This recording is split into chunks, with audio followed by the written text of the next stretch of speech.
It's a jam-packed Thursday episode of the Locked On Fantasy Hockey Podcast, everybody. We're continuing our breakdown of the top 5 underrated players at every single position in the NHL. We got big-time bets and a big-time guest to talk all the fantasy news on the right wing side of things.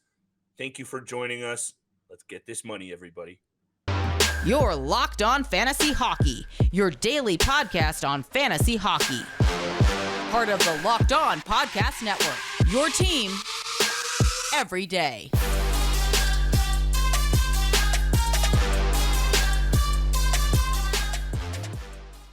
Fantasy fanatics, hockey heads, and degenerate gamblers, unite and stand up. Your show is back on the air. It's the Locked On Fantasy Hockey Podcast.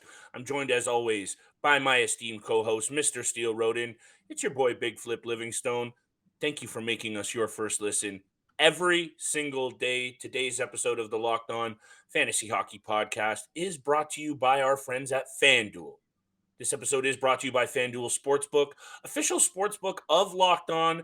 Make every moment more. Visit FanDuel.com/LockedOn today to get started. Steele, another big-time guest. We're switching things up. We're doing day-to-day countdowns. I love the underrated angle. We're going positionally. Left wing was yesterday. Right wing is today. We have our friend Blake Creamer on. He's going to hit us with some of his fantasy takes. Co-host of, or option, he's a top option for that Apples and Ginos podcast. He does his own fantasy podcast. We're going to give him his shot to plug the show. And we got big-time bets for a juicy, let me check the number, 9-game Thursday board steal. Hey, I'm excited to talk this underrated list. You were getting a little bit of heat about your list positionally. I hope you're getting a little tighter with that today. But yeah, man, I always love the countdowns, and I'm excited to have another big guest on. Yeah, that's why you're here as well. You're holding me down. You're making sure my lists are proper. A little bit debatable with the left wing positions yesterday, but I'm excited to get Blake on here. I've talked to him a couple times on his podcast. He's a great guy to talk to, knows exactly what he's talking about. Very insightful, folks. So let's get him on the podcast, and let's see what his top 5 underrated right wingers are as well. Here he is.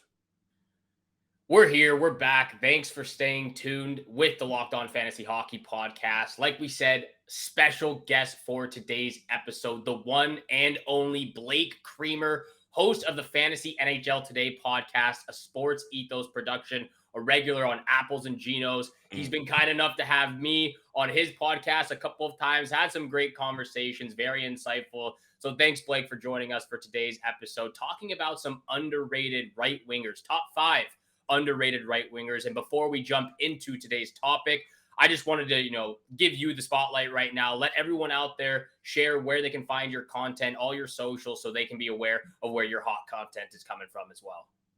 Awesome, man. Yeah, thanks a lot. Yeah, first off, thanks a lot, Flip and Steele, for having me. This is awesome. This is an honor. I'm a fan of your show. All right, been listening for a little while, so way to go. You guys are killing it. You guys are grinding your brains out. All right, and I'm here for it. Yeah. So yeah, you can find me on Twitter. Yeah, just at Blake Creamer SE. Please go follow. All right, please. Come on. And then yeah, so I do a podcast called Fantasy NHL Today. I do that 3 times a week, 2 to 3 times a week as best I can. Got a couple young kids that are taking up my time, so gotta get the biz there. But yeah, I do that. And then every Sunday night I do a podcast with Apples and Ginos Fantasy Podcast. So I do that Sunday night with Nate Gruten-Niblick. He's one of the content contributors for Yahoo Fantasy. So yeah, it's awesome. I'm just loving fantasy hockey. I got a bad addiction, and I got to get it out. You know what I'm talking about? There's no bad addictions on this show, my friend. We're all just here for each other to support those addictions and hopefully translate those into some money. That's why we have Blake on the show today. We're taking a look at some of these under the radar, underrated right wingers. And trust me, we're going to get to those big time bets as well, people. But Blake, we have you on. I love your content on the Apples and Ginos podcast. Shout out to what you're doing on your own show. Make sure you go check out Blake across Twitter. But enough of the pleasantries. We have you on here. I want to pick your brain. The listeners want to know who you're looking at. Underrated right wingers. I got 4 or 5 guys, but I'm going to keep my list short because I want to hear what you have to say. Hit me with who you're looking at the 5 spot. Absolutely. All right. Well, Yeah, right wing, first off, has been, as you guys remember, just during draft season, it was pretty scarce position. So right wing is something I looked at during draft season quite a bit, just seeing where I can, get some of the good guys before they sort of fall away, right? So yeah, this is kind of what shook out here. So my number 5 is Lawson Crouse of the Arizona Coyotes. Interesting. Yeah. I mean, I was looking for some guys that maybe weren't as obvious. So, he's my fifth pick. So there you go. He's 13%. Yeah, he's 13% owned on Yahoo. He's technically a left winger, so it's a little cheesy. He's left wing, right wing eligible on Yahoo. So, just take it with a grain of salt. Okay. But he's been doing pretty good. So before he got injured, he's missed the last 4 games with he's day-to-day with an upper body injury. But prior to that, he had 5 points in his last 4 games. Awesome. So he's got 27 points on the season. And he's played 43 games, so that's 16 goals, 11 assists, but only 3 points on the power play. So he's not giving you really anything there. Although he is getting some power play time, he's just not doing much with it. So basically, he's a second line player with Arizona, but what makes him valuable to me is he bangs. All right. This man, he just, he's got some anger issues. He's out there crushing people. All right. He's already got in 43 games, he's got over 100 hits. What are you doing, my guy? So, and he's had over 200 hits in previous seasons. So that's the kind of player you're looking at here. So, I mean, definitely we're talking in category leagues. This guy is a beauty. Points leagues, you probably, maybe stream him in if Arizona has a good schedule. But he kind of profiles as a fourth liner that has some offensive skill. And now he's getting the opportunity to showcase that skill. So kind of think along the lines of like Scott Lawton, right? Guys like that, he's that kind of player. He's not really getting anything done on the power play. Like I said, he's power play 2, but his deployment is really strong, 5-on-5.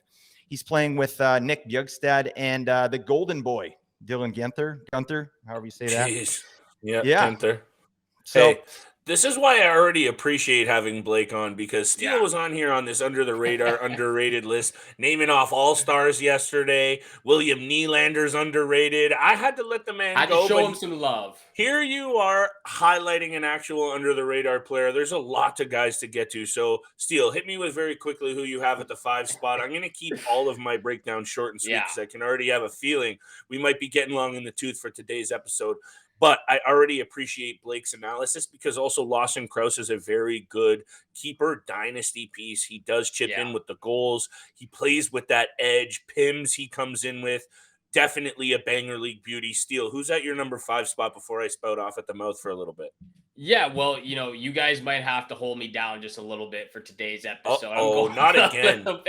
Hey, I'm doing my best out here. I only have one tin here, pal. Like, hold it down. I'm going to try to do so. But I'm starting off with Tyler Toffoli at the number 5 spot for me of the Calgary Flames. I think he goes very undervalued and underrated in my opinion. Yeah. Typically Tyler Toffoli drafted around round 12, round 15, which in my opinion is a little bit later in the draft where he should be going. I think he should be going as high as maybe 10, 11. But if you can get him at 12 and 15, it's an absolute steal because he's a consistent 45, 50-point player every single season since he's been in the NHL. 17 goals, 40 points in 48 games this year. He's 18 points away from blowing his career high out of the water, which is 58 points. So, he's 30 years old now. He's not the same type of player. He's a little bit slower. He doesn't hit as much anymore, but he's still producing offensively. And I think it's the awareness of where he is on the ice, finding those open areas with who he's playing with, whether he's on the third line, second line, or first line. He gets bumped down and up the lineup quite a bit, but no matter who he's playing with, it's the awareness for me that is setting him apart right now. Like I said, 40 points in 48 games, and he's going to blow his career high at 58 out of the water park at the end of the season. So I think the Calgary Flames also at the same time are kind of figuring their chemistry out and clicking that they weren't at the beginning of the season. So that's the guy I have at number 5, but we're going to see what your reactions will be for the rest of my players. I don't hate the Tyler Toffoli angle at all. Also, how bad the Calgary Flames have been. His numbers are actually pretty solid, and I mentioned it yesterday. Plus minus is not a good stat of how solid a player has necessarily been playing, but when the Calgary Flames are what the Calgary Flames have been, and Toffoli's at +5 and scoring what he's doing at only 16 minutes a game in ice time, it's impressive. My number 5 guy, and you're going to get no explanation from me because then I'm just going to hit my fourth right away before I pass it back to Blake for his. Adrian Kempe is a player sneaking up the roster in LA, and he's starting to really score goals. And again, I talk about this East Coast, West Coast coverage. If you're an East Coast fan, which a lot of the media and a lot of the popular attention comes from the East Coast, you miss out on these LA Kings games, and you know the Kopitars of the world, you know the Drew Doughties of the world, if you're dedicated, Sean Durzees and whatnot. Adrian Kempe, 19 goals this season. Very nasty. I said you weren't going to get a preamble, but you got one anyway. 32 points in 50 games. He deserves some love on the left wing spot. And maybe the most underrated on this list, but not the best in my opinion. Has anyone ever shown any love to Troy Terry ever? Troy Terry is getting it done again on a bad team. And again, outside of dedicated fantasy circles, Steele and Blake, I'm excited for your take for your next guy and for Troy Terry. 13 goals, 28 assists, and 41 points for 48 games this season. Back-to-back really good years. It's time to start showing some respect to Troy Terry's game, especially given what he has around him in Anaheim. Very underrated left winger. Flip, Steele, you guys got to get out of my head. All right. Thank you. Hey, this is good. If we're covering the same players, we're shaving minutes here. All right, there you go. Yeah, and so Tyler Toffoli's my number 4, and Troy Terry is actually my number 2. Bang. So love this. So yeah, I love those players. I think, and I love Kempe too. I didn't put him on here, but Kempe's killing it. I've got him on a couple teams as well. Me too. I think Kempe and Toffoli kind of profiled as the same type of player, like more goals than assists, right? But I think Kempe's team is going a little better right now. My thing with Toffoli. A great point you made, Flip, about just Calgary's play in general. And Toffoli's been maintaining sort of his play. And like you said, he's gonna blast his career high out of the water, right? So if Calgary starts playing a little better, Toffoli's probably going to come along with that, right? So I like that pick a lot. And then Troy Terry, I'll just talk on him really quick. This guy gets no love whatsoever, but 41 points in 48 games. Just players on Anaheim. There, a lot of people stay away from teams that are bottom dwellers, right? And to me, Troy Terry is a guy, even in the advanced stats that I like to look at. Troy Terry, his stats hold up, and it's equaling stats on the ice too. 7 points in his last 5 games. I actually had an interesting stat I saw on Twitter today. I thought I'd share with you guys. Troy Terry is second in the league in end-to-end rushes. Just behind McDavid. Weird guys stuff. This is why you got to go out and check out Blake across all platforms you find your favorite content, at Apples and Genos, and at his own Twitter account at Blake Creamer SE, because he's bringing that fire. I appreciate that, Blake. You're on point. You got the Raptors cap on, my friend. I'm feeling this love, and I'm feeling your take, Steele. You know how hyped up right now we are, though, about our new sponsorship with FanDuel. FanDuel is the #1 sports book in America, and we're really excited about this new sponsorship. Today's episode is brought to you by FanDuel. They're the #1 sports book in America, and if you're new to FanDuel, that's even better. They have so many features that make betting on sports fun and easy. New customers join today to get started with $150 free in free bets guaranteed when you place your first $5 bet. Just go over to FanDuel.com/lockedon to sign up. FanDuel has all of your favorite bets, from the money line to the point spreads to the player props like Steele and I do for the NHL boards. You can find it all at FanDuel. Plus, you can combine your bets for a chance at a bigger payout with a same-game parlay, which is also extra spicy depending on what you're wagering on. So make sure you hit up FanDuel today. And speaking of which, the app, it's safe, secure, and super easy to use. Football fans, don't miss out. Place your first $5 bet for $150 in free bets, win or lose, at FanDuel.com/lockedon. Make every moment more at FanDuel, official sportsbook partner of the NFL. Thank you so much for making the Locked On Fantasy Hockey Podcast your first listen every single day. Don't forget, we are free and available on your favorite podcast platforms, including YouTube. So hit the subscribe, hit the follow button, and thank you so much for tuning in for today's episode with our special guest, Blake Creamer. Again, go hit up his socials and his podcast, Fantasy NHL Today, as well. He's very insightful. He knows what he's talking about. Sports ethos, baby. he's absolutely dominating Flip and I in the fantasy hockey pool, right? Or the There's fantasy not enough hockey time in the fantasy episode, league. Steele, and some of us are not doing as well as others, so we're gonna omit that part of the show. I Thank you had to very show much. Who else do you have on your list? I had to show Blake some love because he is crushing it right now in the fantasy Must be league. nice But to be Blake. I'll go with number 4 right now, and maybe this is just me, but I'm looking at Patrick Laine, who doesn't get enough credit and enough love right now, and I think for certain reasons, and obviously it's the injury concern.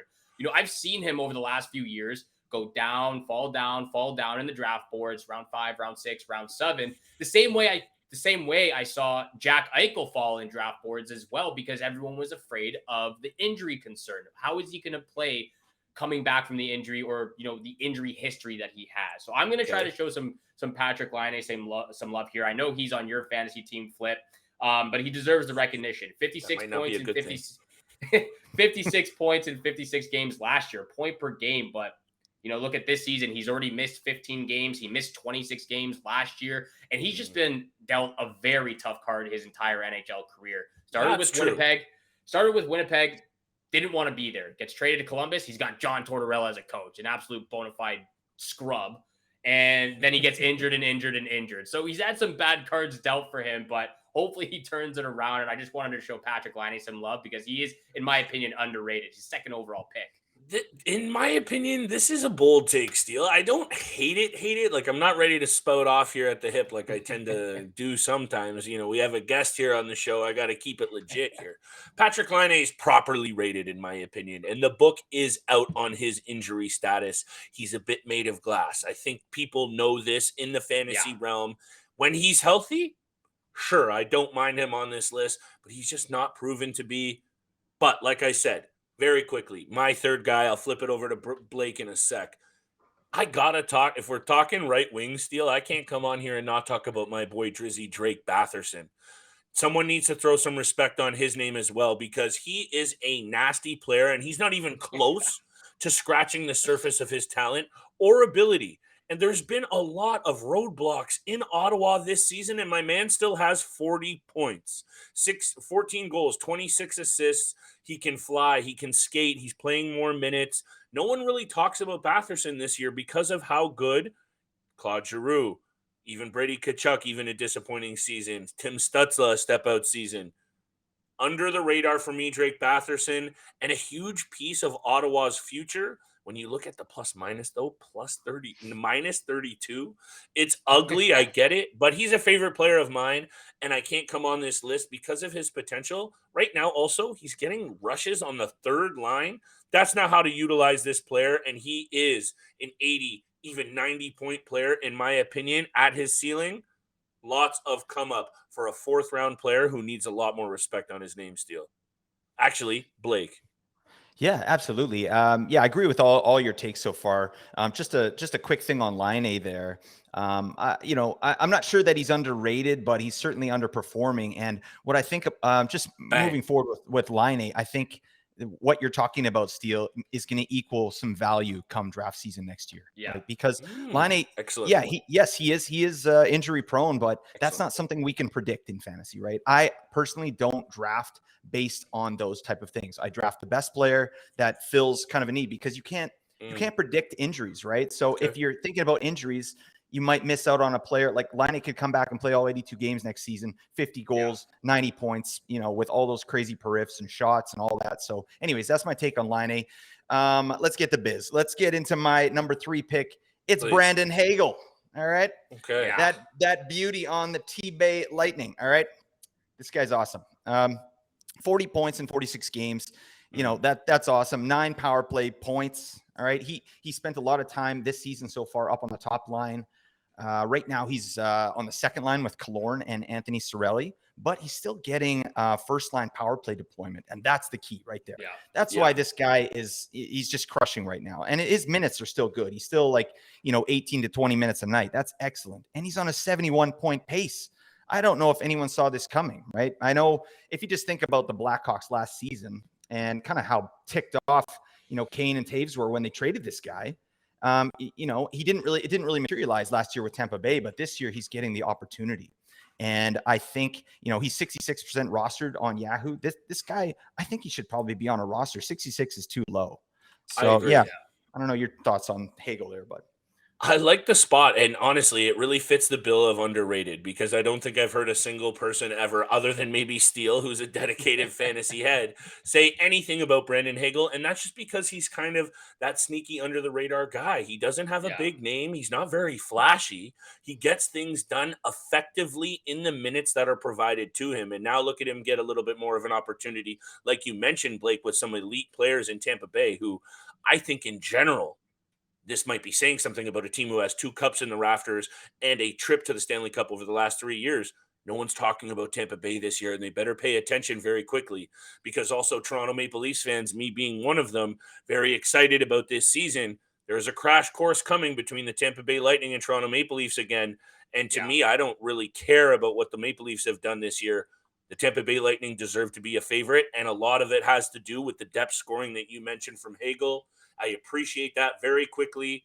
I think, Steele, should we do you want me to hit you with my second? You want to go? Should we go to break? I'm fired up right now. You take it away, my friend. I'll hit you with my third one, but quickly on Brandon Hagel. I was a little hard on him, at the trade deadline and in the playoffs because I don't think Rightfully he's so. performing at the time. But now, look, you got to keep an eye on Tampa Bay. They always do something at the trade deadline. They go out and get Nicholas Paul. They go out and get Brandon Hagel, and those guys have been studs since since pretty much getting acquired by them. So we definitely got to keep an eye on the Tampa Bay Lightning. I'm looking at the rivals, though, of the Lightning right now. In my opinion, maybe my list is a little bit bad right now, but I'm looking at Sam Reinhart. Back-to-back episodes, bro. What are you drinking out there? Are you on that BC Bud out west? What's going on? I'm drinking the Kool-Aid. Too much sugar over here, but I'm looking at Sam Reinhart as underrated. And I know he's been a little bit slow to the season, but, a guy who I completely forgot that went second overall in the first round, to the Buffalo Sabres. Again, consistent 45, 60-point player a season. I know he had a career-high 82 points last year, but that was his peak ceiling for him.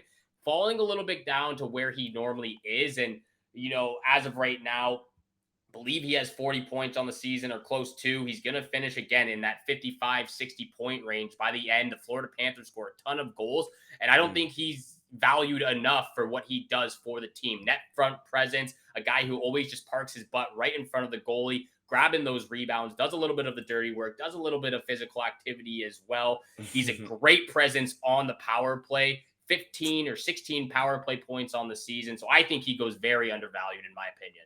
Bit of a hard sell for me, Blake. I don't know what you think about it. I'm on the fence about this take. He has produced, though, so I can't even fully disagree with what you're saying, Steele, because at the end of the day, we are looking for numbers, and he has been doing that. In my opinion, he might be properly rated. We're going to get a lot more from Blake after the break. We're going to get to big-time bets as well very quickly, Steele. Why don't you take us to break here? Because I got 2 more guys that, honestly, could be interchangeable this year. That's how good they are. But the fact that the guy that I have at number 1 is at number 1 is going to tell a lot about how good he is.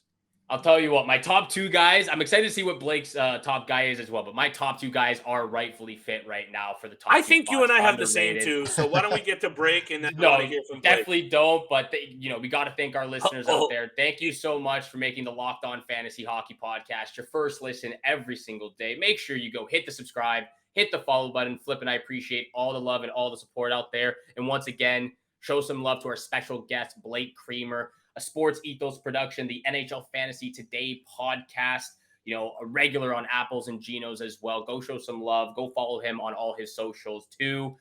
Blake, I know, I believe you said you had Tyler Toffoli or Troy Terry at number 2. So who's your number 1 guy? Who are you looking at who's the most underrated right winger right now? Hit us, Blake. And the pressure's on right now, my friend. So you better be careful. No, I'm kidding. Who do you got at number 1? Oh, my goodness. All right. I'll give you my number 1, but I do want to quickly say I absolutely agree with your take, Steele, about Sam Reinhart. I love that player. I think, and to your point as well, Flip, I think, there was a lot of expectations coming into the season where he was kind of properly rated, and he just stunk. He had such a garbage first half that now that he's playing well, he's underrated. It's like people, he played so poorly for the first half of that season that people got off the train. In fact, I picked him up off waivers. It doesn't even make sense. Like This man had 82 points last year, but now he's cooking. 8 points in the last 5 games.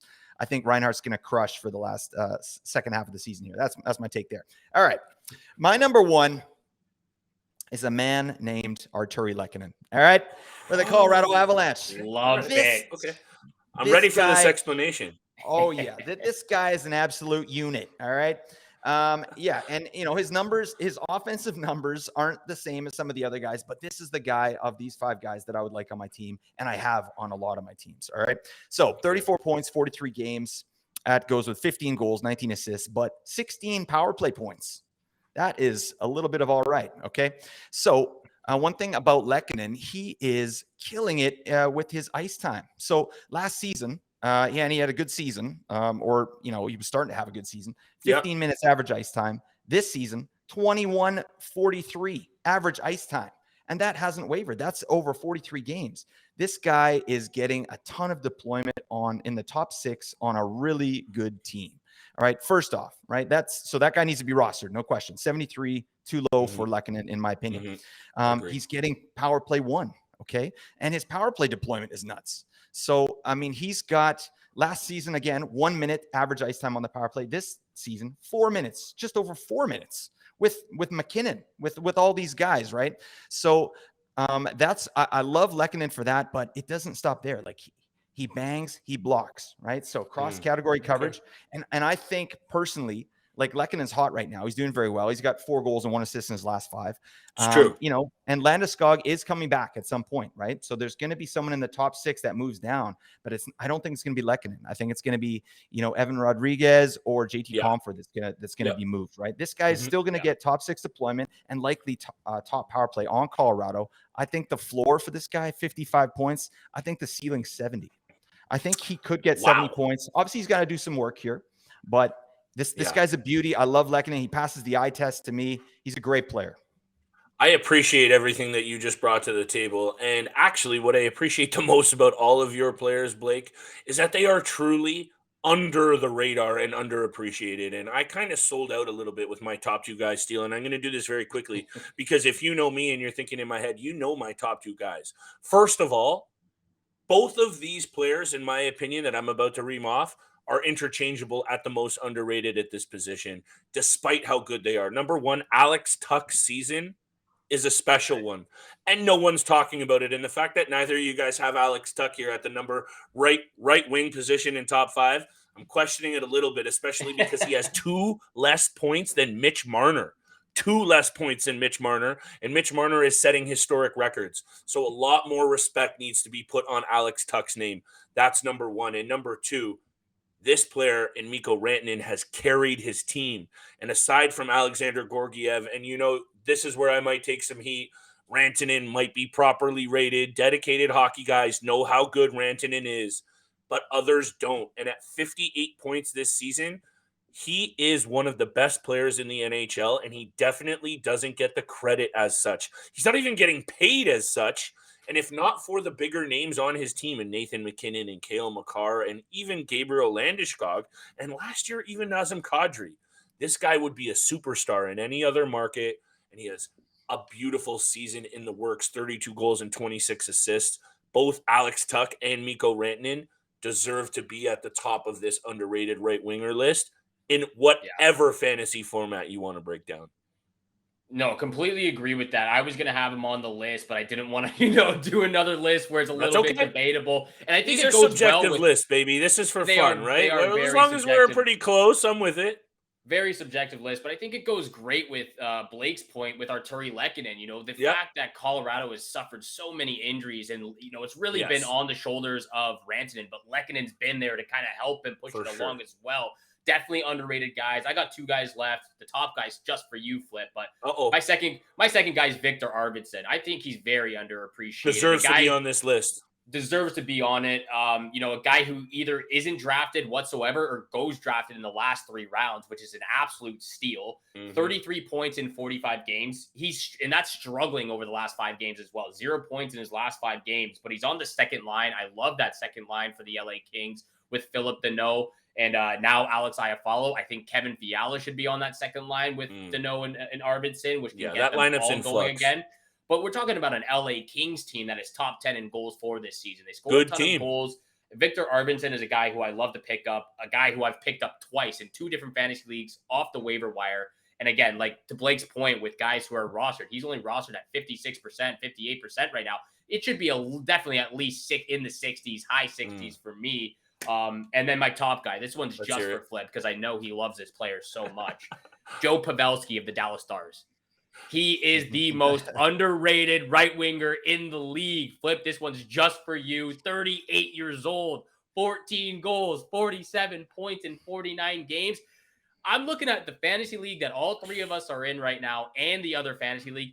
He went drafted in the 10th and 11th round. And you're talking like that doesn't make any sense. He gets drafted so late. And I know, it's 38 years old, Flip. I know you don't like this guy a lot, but plus 33, second in the league. This guy is on the ice a ton, scoring on the top line. One of the best lines in the league as well. And just like I talked about with Sam Reinhart, his bread and butter is right in front of the net. Probably the best hand-eye coordination in the league right now. I'm not going to disagree with that. Goals. He is the most underrated right winger for sure. There's no way you can deny that, Flip. I don't think many times I've put my hand on my head like that. Your list yesterday was questionable, Steele. I might have to rein you back in here. I don't know what's going on out west in BC. Look. What do you think, Blake? What do you think? What do you think of Pavelski? That's in my definition a bold take. Blake, what do you think? Oh, hey, Pavelski, man, this guy's ageless. And talk about consistency. I just keep waiting for him to fall off, and he's not doing it. Flip? Give me. What's your take on Pavelski? I want to hear this. What's going on? The fact that you said, that's a good point, and I've eaten some hat on saying he was going to fall off. And what Steele is saying about his production is a spot on fact. But he's also playing with 2 amazing young players.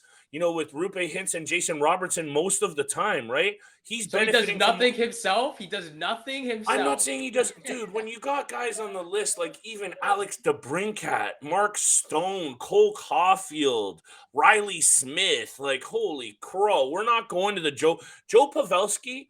Respect due. We don't even have enough time in this episode for me to get to this. But the fact that you have him as the most underrated, he's a Hall of Famer.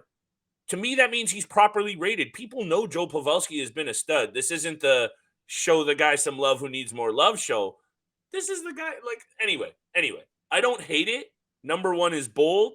Blake, thank you for being a part of today's episode. That's the real deal. Pleasure, man. Make sure you go and check out Blake, like we said, Twitter, YouTube, Spotify, Apple Music, his podcasts.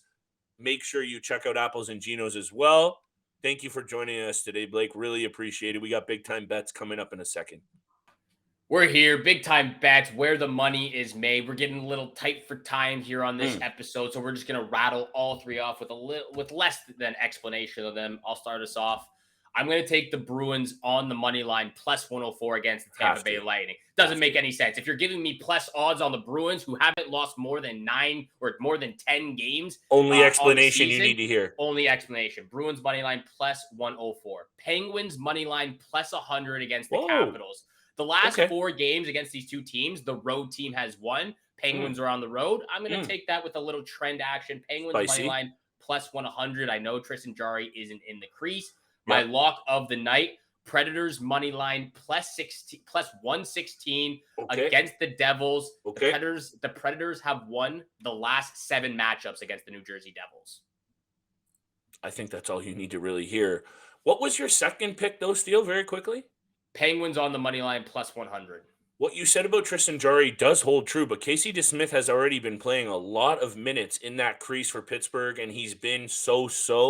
Yeah. That one I'd stay away from personally, Steele, but that's okay because I think you're going to like all 3 of my picks. When I looked at this Anaheim, Colorado situation, I've been hammering Colorado with regularity. Yeah. There's no value here on the money line. Minus 300, minus 380. This is crazy. And then I wanted to take the puck line. Not feeling it. Rantanen. Talked him up at length. Anytime assists. He's gone cold a couple of games. Pointless in 2 in his career against the Ducks. Steele in 20 games. 11 goals. 9 assists. 20 points. Point per game player. Rantanen, anytime assist, that's my first pick. The St. Louis Blues have not been good this year, but they get Krug back, they get Tarasenko back, they lose that game. Now they're back in the lineup with some regularity here, playing in Arizona. Arizona has 2 wins out of their last 9 or 10 games.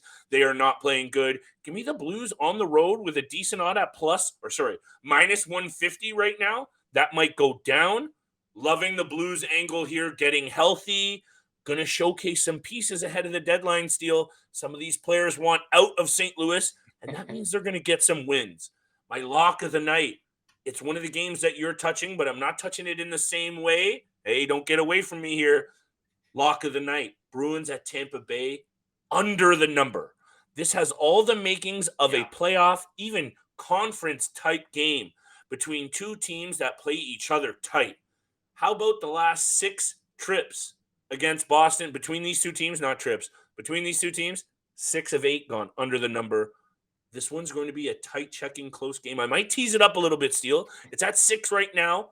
6.5 might be more comfortable for me, but right now I'm taking this under either way you slice it. And also, might be a random stat, 7 of the last 7 games of Tampa's against Eastern Conference opponents, way under the number. They play their interconference opponents tight is what I'm trying to say. Give me this under 6 or 6.5. I'm good with it. Bruins, Tampa Bay, low scoring. I like the lock of the night, and thank you so much for making the Locked On Fantasy Hockey Podcast your first listen every single day. We are available Monday through Friday, 7 o'clock in the morning Eastern time. So hit the subscribe, hit the follow button on your favorite podcast platform. And thank you so much for being with us today for today's episode with Flip and I. Have a great day. Good luck with all your bets out there, and we shall see you back here again tomorrow.